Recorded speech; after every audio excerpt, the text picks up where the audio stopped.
Welcome to the podcast series on GBV Learning Impact, funded by the Safe from the Start project. I am your host, Liloba Paul, Senior Learning and Development Officer on topics related to gender-based violence. This work is a collaboration between the UNHCR Division of International Protection, the Regional Bureaus, and the Division of Human Resources Global Learning and Development Center in Budapest. It is my pleasure to have with me today Juliette Murekeyisoni, Deputy Representative in South Sudan, recently appointed as the Deputy Representative in Bangladesh. Thank you for joining me from Juba. Thank you very much, Liloba, for having me. Could you tell us a bit about yourself? How long have you been with UNHCR? Where are a few places you were previously working, and what are you responsible for in your current role? Thank you. I have been with UNHCR for over 18 years across 4 continents. Worked in Yemen, Algeria, Ethiopia, Peru, and as you rightly say, now South Sudan, and heading to Bangladesh. During all this time, I held several positions, such as community-based protection, gender-based violence protection, heading field officers, senior field coordinator, and now deputy representative, of course, overseeing program, supply, project control, and also several field officers.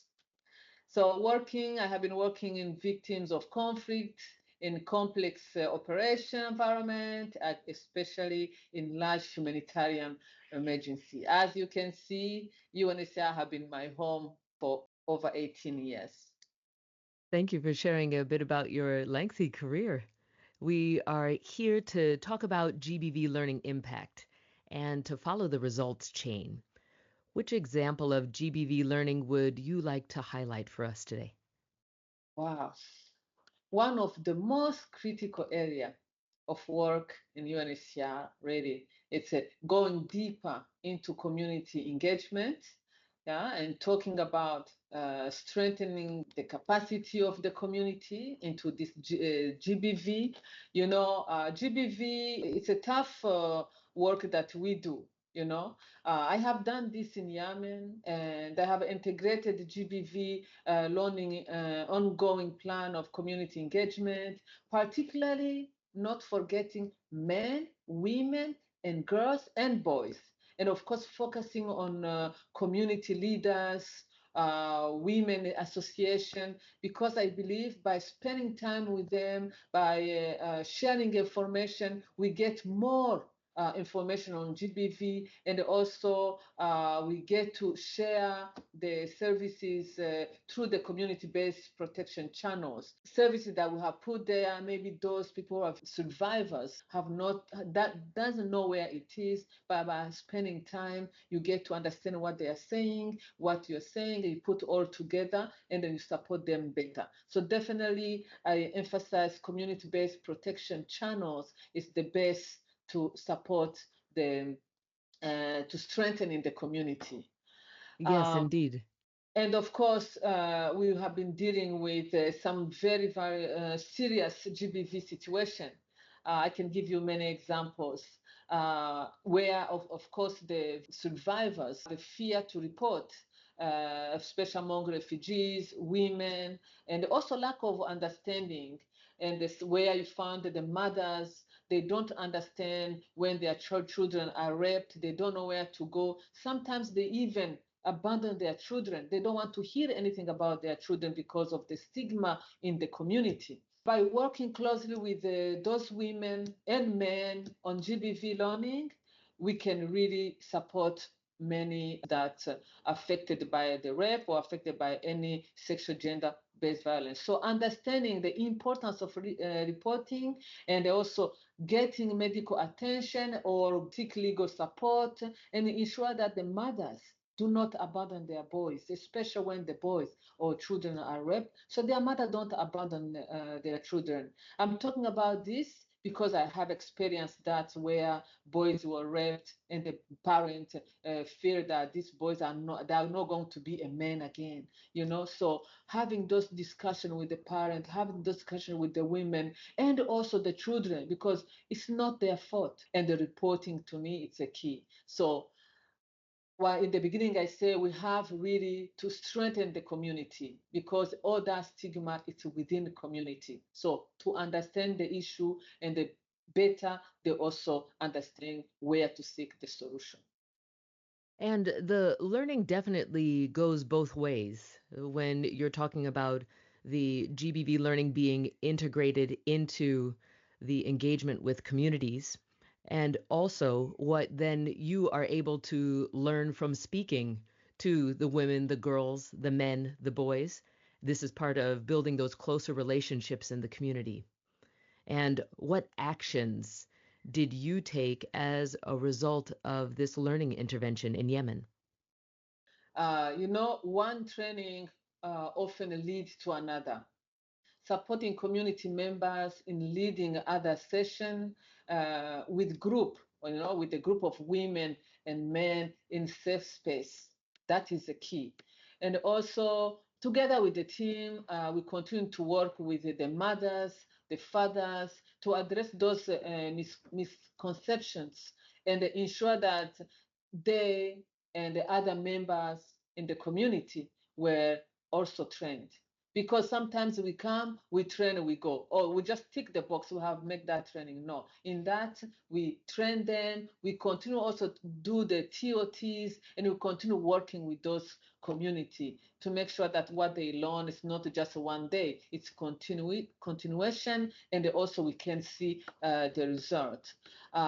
We put together the reform pathway, and we ensure that the family knows, the community knows, and also the child services we put in place, and also safe house for women, and also for those children who are survivors of GBV. Ensure that community are aware of reporting mechanism. And this is a key, really. We knew that we trained them. We also trained them about the mechanism, the where to go when this happened. So reporting was the key, because by them reporting, we get to know what's happening and we get to come up with a solution together with the community. So we train men to protect their women and children also. And sometimes we say, okay, it's only women and girls. No. So we make sure everybody are trained. We also train the police. When I give you example, in one of the country, when the GBV case goes to the police, you will be surprised. Police will be them who really threatening the victim, even by throwing the words, it was their fault. So it was important to train the police. In that country, we train the police and how to take care of the victim. And also we have communication where when the case come, they can call us and we go there. So it was kind of a circle from hospital, train the hospital people how they know or anyway how to train them, but we also, as a UNHCR, we tell them how we take care of these cases. So we make sure the hospital are aware, we make sure the police also are trained, we make sure the community knows where to go. And so it was a really a group work, a teamwork, not only UNHCR or police. It was a teamwork to take care of the victim. Of course, we train also the safe house when these people are there, how they are treated, and also to ensure that there is also security there. That place is really safe. It's not just called safe house. So in short, those are the things we put in place. And believe me, within 1 month or 2 or 3, we could see the change. We could see really the change, the solution. And yeah, that's what I can tell you what we had done. And when you are talking about victims here too, I just want to take a moment to clarify for listeners as well that, for example, in a case with the police, then perhaps the use of the word victim is present because of the way we're talking about sexual exploitation and abuse that might come at the hands of the police. But I also want to then distinguish between that and the use of the word survivor when we're talking about the resilience and the recovery that we're supporting in our GBV work there too. And that distinction, when we come into the legal sphere, sometimes we hear that word being used as well, victim. And in our work, we continuously use the word survivor from a psychosocial perspective. So I think I heard that come out in this conversation too. What about the outcomes here? Let's get back to the results chain. And what outcomes related to GBV did you see or experience in the operation as a result of your actions? Yes.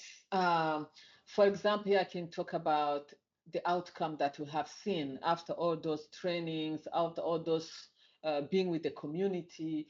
We could see women and men leaders raise awareness in the community to not abandon boys, children who were survivors of rape.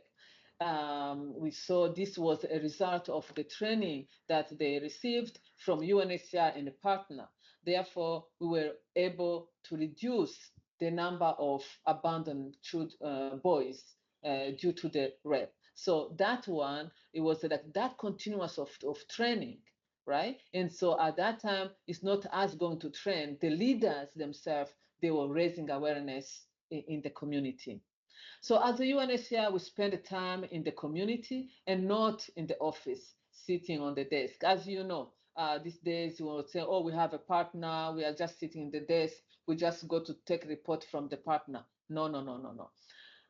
UNHCR community-based protection and also protection field officers, in my opinion, all should be establish a good working relationship with the people that we serve. Be in the community, drink tea with them. I don't know, drink water with them. Sit just to discuss. It is very important that people we serve feel 100% free to approach us.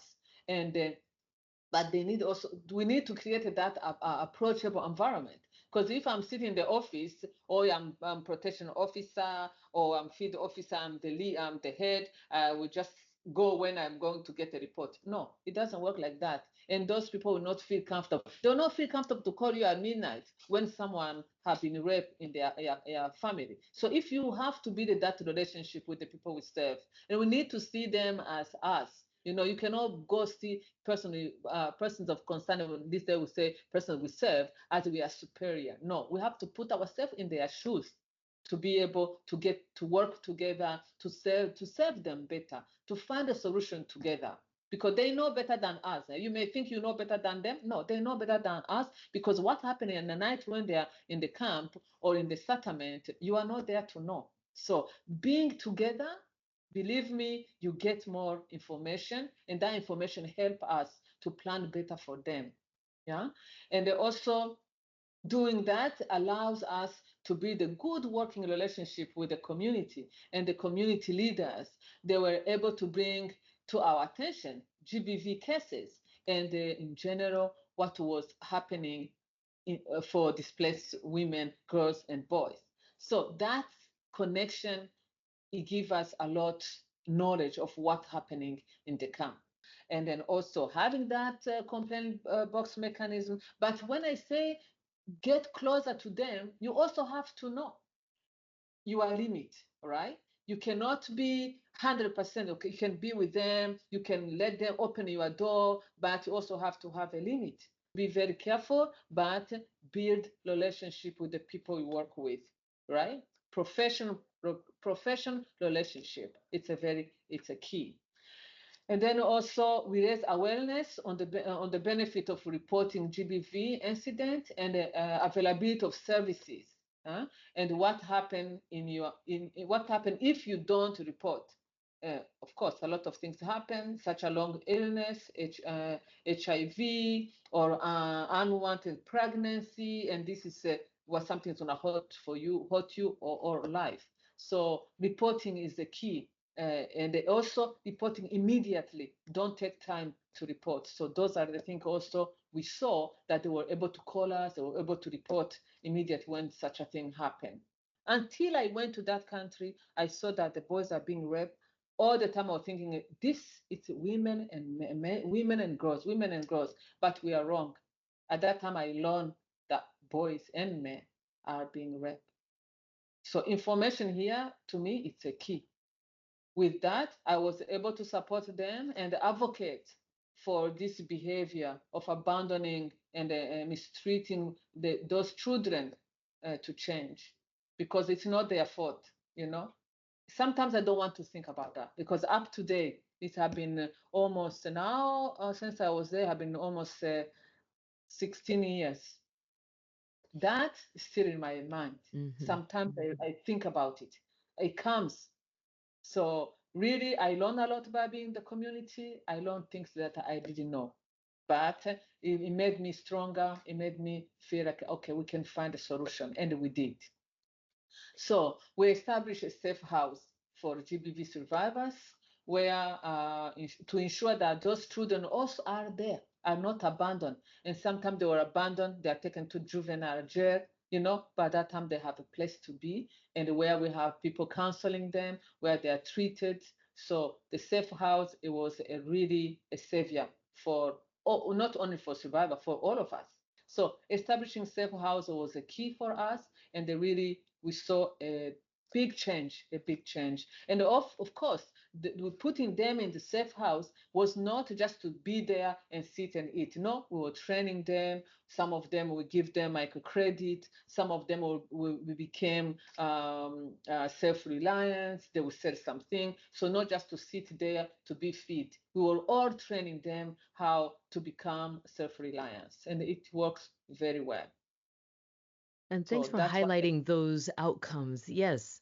You also mentioned a little earlier, just reflecting on what you said about knowing your limits too. Some of these stories weigh on us, and just mentioning here that duty to self-care, and also knowing as UNHCR GBV workforce when we need to set our limits as well. And sometimes we are not available from morning until the next morning, 24 hours. We do need to also think of where our own limits are too. So just reflecting on that piece. What were some of the other challenges you faced? If you could just highlight a couple of those. Yes, of course. All that comes with the challenges. One I can say, I can tell you a few of them. One is access to resources to support the GBV survivor and a community-led organization. This includes women-led organization, and also to provide continuity of services at a local level. That was a challenge at the time, yeah. And also other challenges is prioritizing GBV as a core issue. When we prioritize protection in any operation, it is in general. We talk in terms of general protection. But for me, GBV disappears in the general approach, because as I say, if we are prioritizing, we say protection. This actually I can even make a little. When we applying for SOF, for example, funding, we all say, oh, we are going to focus on protection. But yeah, what is protection? So for me, protection is in general. We have a lot under protection, but to single them at least on the list, it's very important, and the GBV must be prioritized. Yeah, must be highlighted during planning as one of the priorities. Another challenge was many women and children are not able easily to leave the safe house. Sometimes they want to stay there. So, for example, if you put them there, you are feeding them everything. It's very difficult. Even you, if you are put in the house, you want to stay there, you are being fed everything, very difficult to leave. So that was a challenge, but how we overcome that was that we train them the day they enter. We train them. This is not a place to stay forever. You will stay here maximum 1 month to 3, and then when you leave here, you will be able to do 1, 2, 3, 4, 5. So it was like a chain, how you enter and how you get out. But many times we face a difficult for them to come out.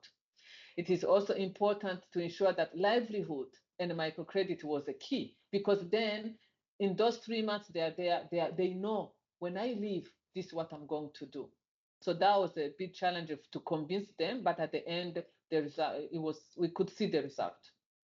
And also we needed to bring survivor to the police for police report, and they were not cooperating at the time, even accusing the survivor of being at fault, as I say in the beginning. We worked more closely with the police. And again, by the way, I say be closer to the people you serve. It's also be closer to the partner, be closer to the police. You have to build that relationship too, because that will be easy. So in the beginning, it was very difficult, but with that working relationship with the security personnel, with the police, we were able to overcome. So in short, those are the challenges that we face. Access to resources, and then prioritize GBV as a core, and then also ensure that women and the children, they do not stay in the safe house. Ensure that the important of livelihood, microcredit, as I say, and of course, all these challenges you have to put. I always put myself in their shoes, because I will do the same. So this being patient, explain to them slowly, let them understand. All that was a challenge, but I think it's very important to do, and I think it's part of the training that we are talking about here.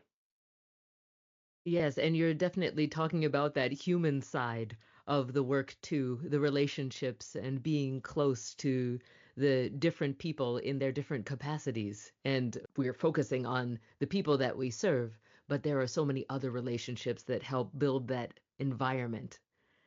And let's continue with the next link in the results chain. As a result of this GBV learning outcome, what impact did you see on the lives of people in the displaced community? Uh-huh. Yes. So as a result of GBV learning being a key part of community engagement, there were many fewer best interest procedure requires for abandoned boys. Boys were able to get life-saving medical help and the psychosocial support they need to help reduce this trauma. Yes. This trauma of 5 years old, 6, 7. Really, I don't want to think about these things. Um, this had also a life-changing impact on the lives of those children, and the parent could make an informed decision based on understanding of GBV, did not need to make a decision based on the fear or social stigma. So those safe space for women and children took in a greater meaning because of the relationship we built. They became spaces to do vocational training, work towards finance stability, and also being dependent, not depending on humanitarian aid all the time. Um, we talked about what would sell in the market. Yeah, they came up with what they could sell, and then we came up with the grant that we could give them. So we were giving them a small grant, provided with them a small grant. Some open tea places, other start selling clothes. So all this led a healthier outcome for them and their children, from being able to eat better food, having a small money for education for the children, not sitting there asking your husband money. Women could sell tea, could sell something and have their own small pocket money. Because if I'm selling my tea and someone come to drink the tea, you give me my money, I feel very, it's a dignity I'm having. So those kind of things empower them. So yeah, to answer to your question, those what we were able to do. And what impact did the GBV learning with the community have on you? Being with the community and having close relationship, this confirmed to me that UNHCR staff should be with the people that we serve.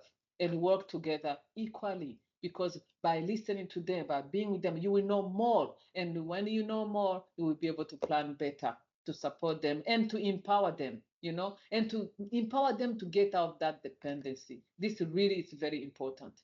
And I also learned that we should not be the one telling the people we serve what to do.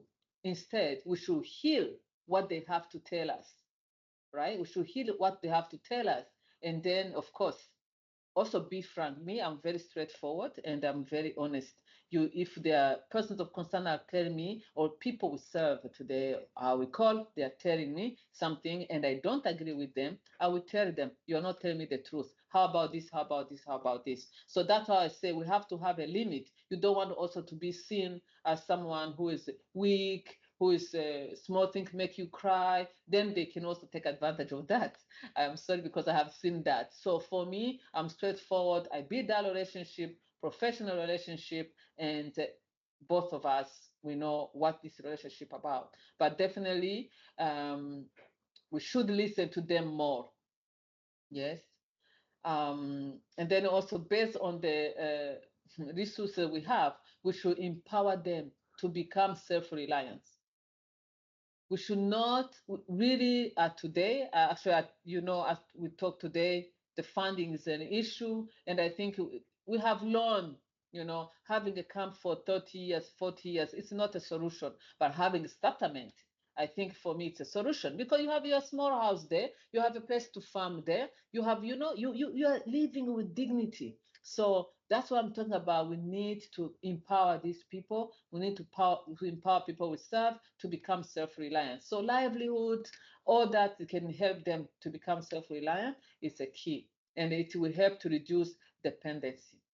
I would also like to ask you, now that you're in management roles, what connections can you see between those early GBV learning experiences and how it has informed your current work?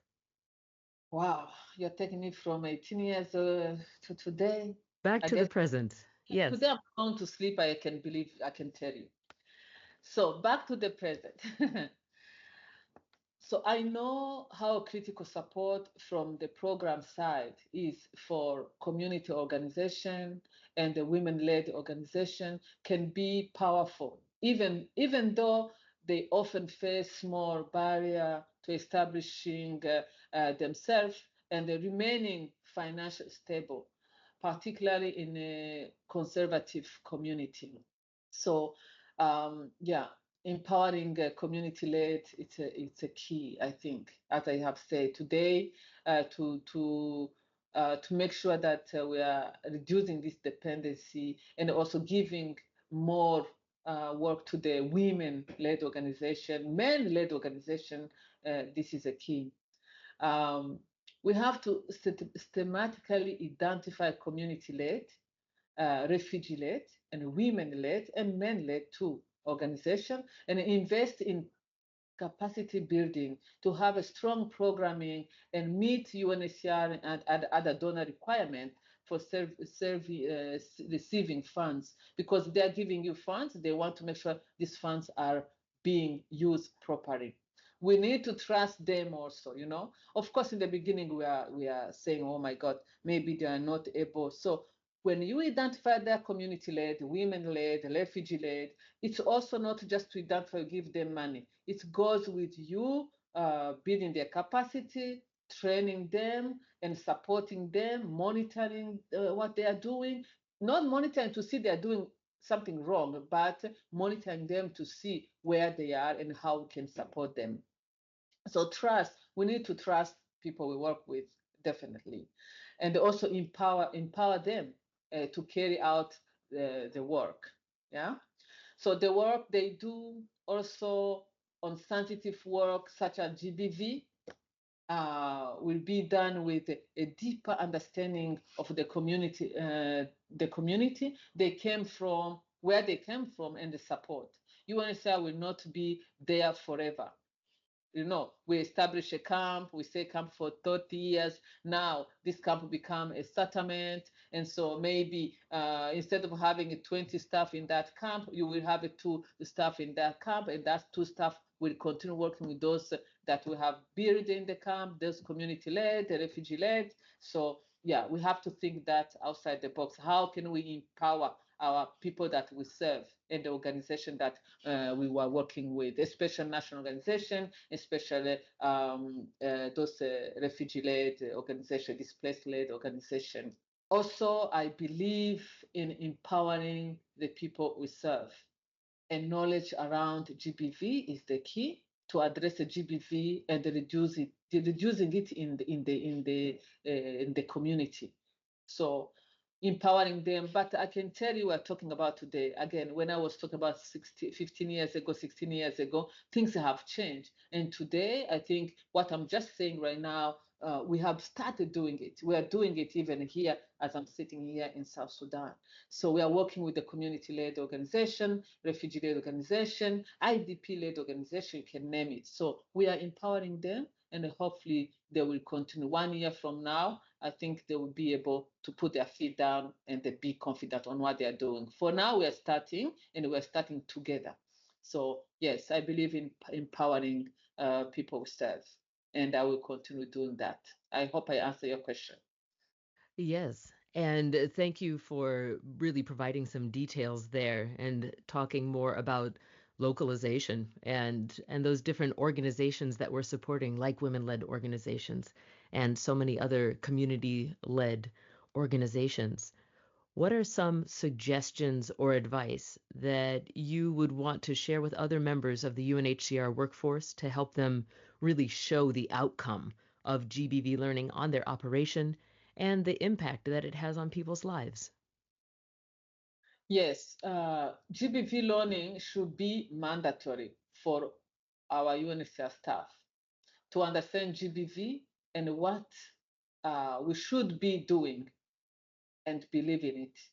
You know, sometimes we have a training, it's called mandatory.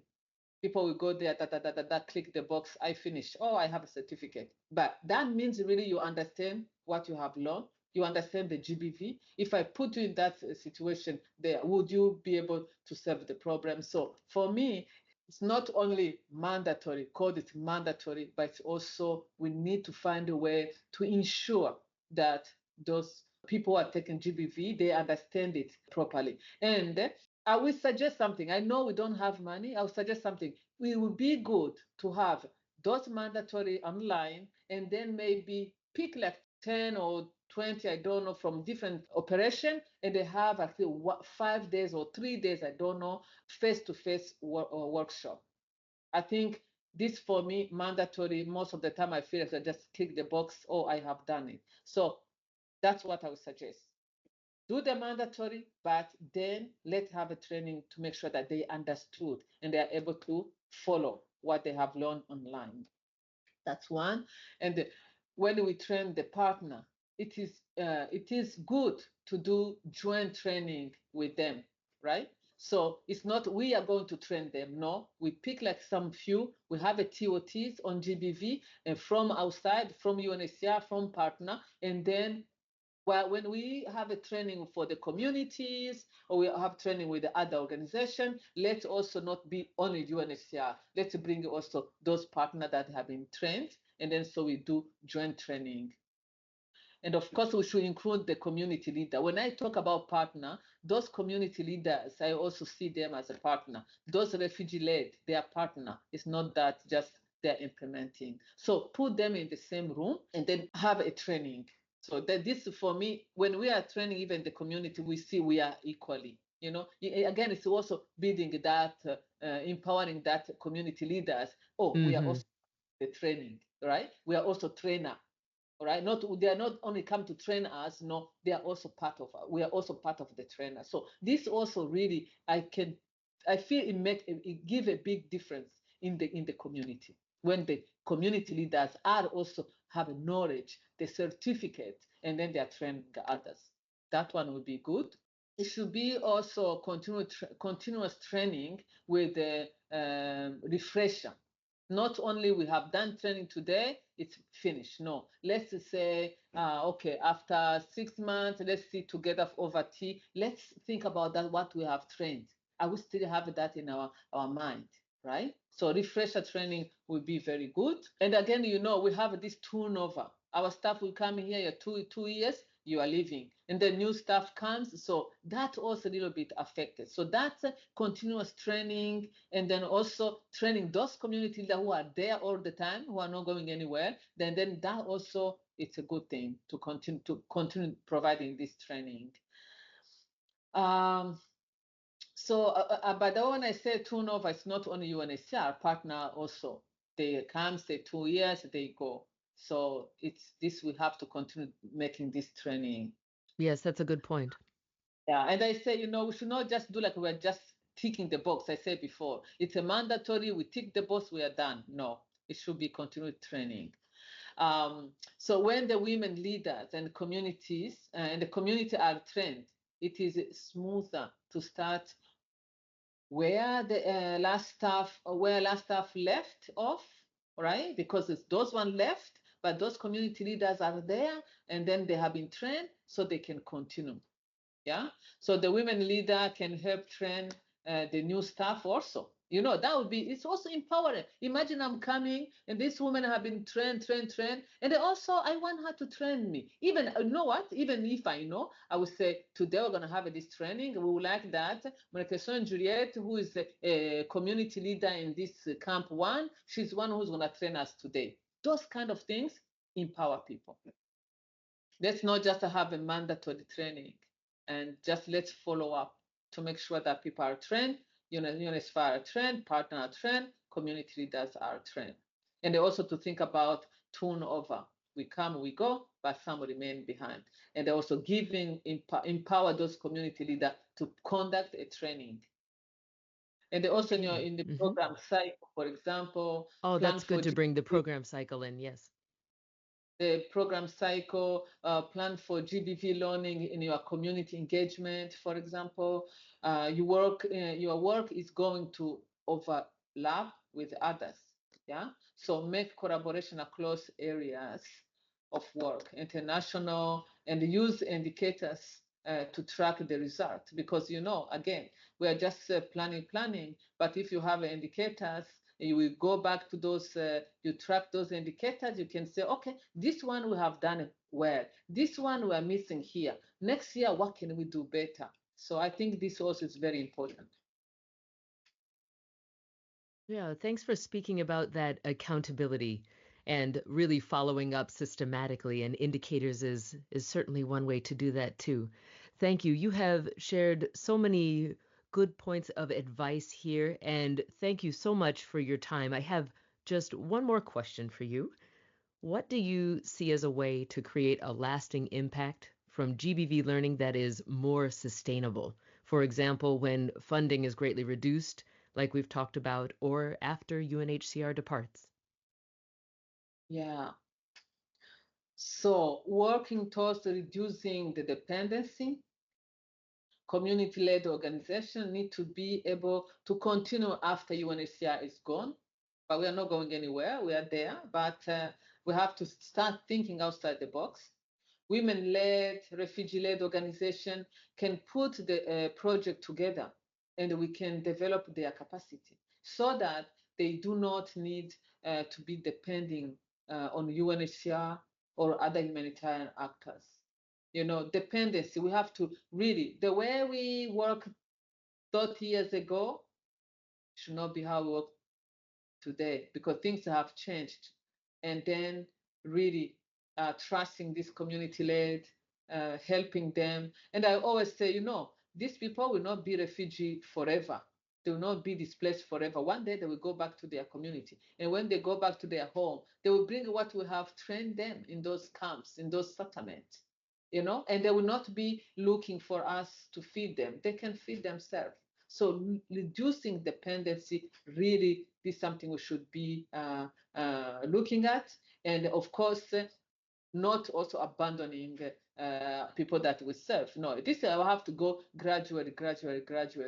But this would be really something we should be looking in front. Again, as I say, we can't take dependency 100% out. It will depend the situation. It will depend of The operation will depend of crisis. So you understand, we have a crisis everywhere and all differently. So those who have been there for those who have been there in the camp for 30 years, we should have started looking how to get out of this dependency. But then we have war happening today everywhere. We cannot say we're getting out that dependency. No, for now, for the war that we have now, we have to see how can we save these people.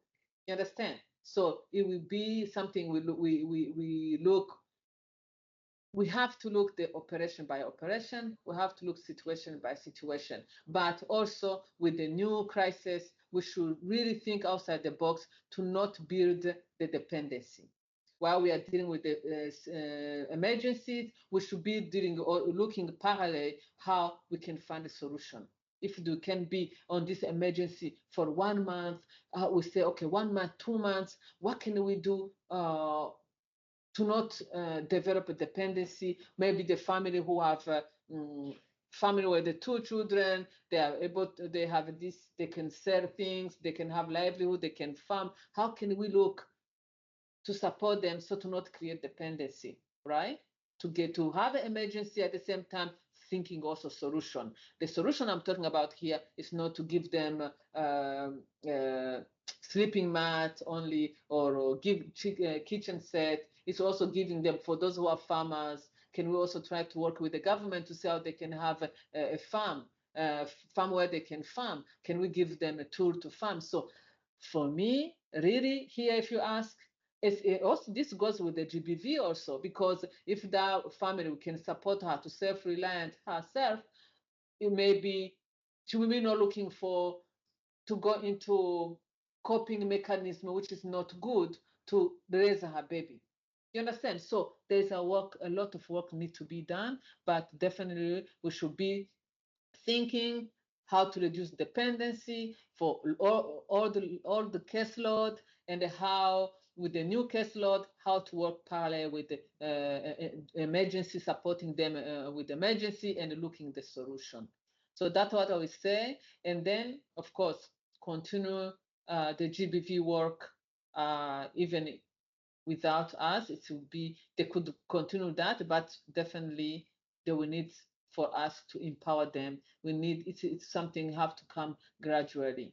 So in to answer to your question, really, I think dependency, we should reduce dependency because the funding are not there. The funding we had 30 years ago is not what we have now, and the crises are not ending; they are continuing. Today, you wake up, there's a crisis here. You wake up tomorrow, there's a crisis here. Do you have money for that? No. Did you plan for that? No. They start running, looking where to get the money. So definitely we have to think outside the box, how we can deal with this situation we have today. And yeah. Thank you, Juliet, for speaking with me and for sharing your experiences with the UNHCR workforce who is listening, and also the GBV workforce in particular, on the impact of GBV learning and what that had on communities, you, and your operation at that time. You also talked about the work you're doing today as part of the management team in a large operation. So thank you very much for that. Thank you very much for having me. It was nice being here. This discussion brought memories that I wish to forget, but as you know, there is some things that you will never forget, even if you want to. Yeah, as I told you, I don't know how I'm going to sleep tonight, but I will sleep. All the memories, they're coming back, but this is part of our job. This is a part of our job, and I'm very happy to be here to be able to share with you what I have on GBV, and definitely GBV should be core of our programming, because GBV is used everywhere as a weapon. We know that, and so we need really to pay attention to that and to find a way to reduce it. I don't say we can eliminate it 100%, but at least reducing it, reducing the stigma among the community, that would be a big issue. So thank you very much, and thank you for having me. Thank you very much. Thank you for joining us. To all of our listeners, do tune in to the next podcast in our series from the GLDC on GBV Learning Impact in UNHCR.